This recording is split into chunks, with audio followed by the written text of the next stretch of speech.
It's time to take command with former NFL tight end Logan Paulsen and former Commanders beat reporter Craig Hoffman. Take 5. It's the 5-minute-ish edition of Take Command. That's Logan Paulsen. I am Craig Hoffman.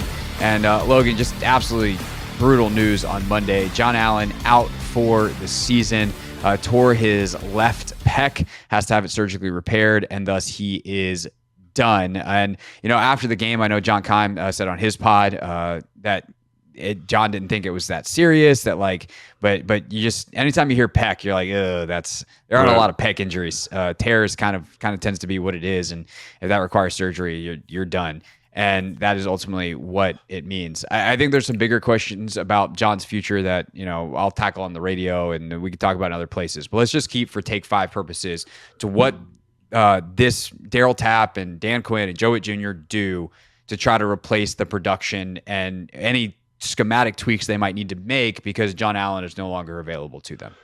Yeah, and like you said, it's always disappointing when someone has an injury like this because it is a long-term process, the surgery, everything. It's a big deal, and it hurts even worse that he's playing well. Like he was doing some really good things, and I think the effort that he was playing with, the energy that he was bringing, was showing up on tape. And I think when you go back to even the Arizona game, obviously Cleveland played great.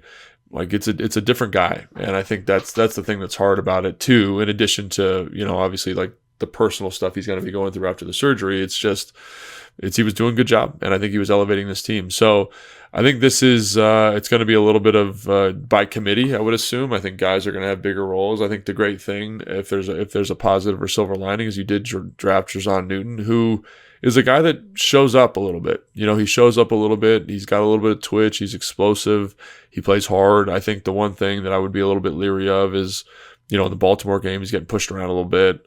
He's not great against the run, you know, and I think that's something you got to kind of say, well, how do we ensure that he keeps one-on-one blocks? Because I think he does fine with one-on-ones, but when it's double teams, he's got to fight people off. That's not always ideal. So Jer'Zhan, I think, is going to have a bigger role. I think Duran, hopefully he steps up and is a little bit more consistent. Again, he's had his moments, but he hasn't had that kind of big game yet, and so hopefully that happens soon. Big Phil's going to play more, and then I think you got to look and say who else is going to kind of fill in that role, and do you go out and try to find someone off the street? Do you try to make a trade for somebody? I'm not sure. You know, there's, in terms of roster depth, I don't have the depth chart in front of me, but it's getting a little bit thin there on the defensive tackle position. So I think that's the thing is you know, obviously you had to, or you traded John Ridgeway because you have value there. You're trying to get more picks for next year's draft, but now you're going to be in a little bit of a predicament in terms of who's going to be playing. So. Yeah, Newton seems like the obvious choice to take on the starting role, but also I think you could play you could play Big Phil a little bit more on first and second down. No, for sure. If you want a little bit more beef in there. And then I think you get into the question of like, who, like, I guess the good thing is they have some guys with some versatility, right? So like, F.A. Obata is back. That's good. That's helpful. Yeah. Not necessarily first and second down, but in certain situations, he can play that 3 technique inside. Like that's definitely helpful. And you know, Shelton Day has popped up a couple times, and I will say I can't even say his name, but Hajiga. I don't know how to say his name. The guy from I'm gonna go with Hagai Ndwisi. Ndwisi is how you say his last name. Ndwisi is how you say his last name. But he actually had a really solid preseason. And so maybe as a developmental guy with a lot of physical tools, maybe he gets in the rotation a little bit, you know, as the season goes on. Because, again, I thought his preseason tape, again, he's playing against guys that may or may not be playing football anymore, but maybe he comes in he is a big, explosive dude. He's 6'8". You think he's like 345, 335, something like that. He can move around a little bit, like kind of former basketball player background. So obviously the physical talent's there, but, you know, does he know what he's doing? But I think Day will get some more burn in the meantime while that piece develops. But it's going to be hard. It's going to be hard because I think, you know, FA's coming off the leg injury. I think he's still finding his feet a little bit. I don't know how much you want him to play. I think you probably play some different defensive fronts. I think you probably play more jam front, more odd front. Again, because I think that the people that you have now, all of a sudden you want to ensure they have single blocks as much as possible. So however you get that done, I think is going to be the next step to just kind of maximize them and their relative inexperience and hopefully ensure that the defense keeps playing at a high level. Yeah, I'm not sure who's available on the free agent market, but one thing I will say to wrap us up here is it's a lot easier to convince people to come play for you, like a vet who might have been sitting out being like, hey, I want to go chase a ring or I want to be part of a winner when you're a winner. And so the fact that Washington has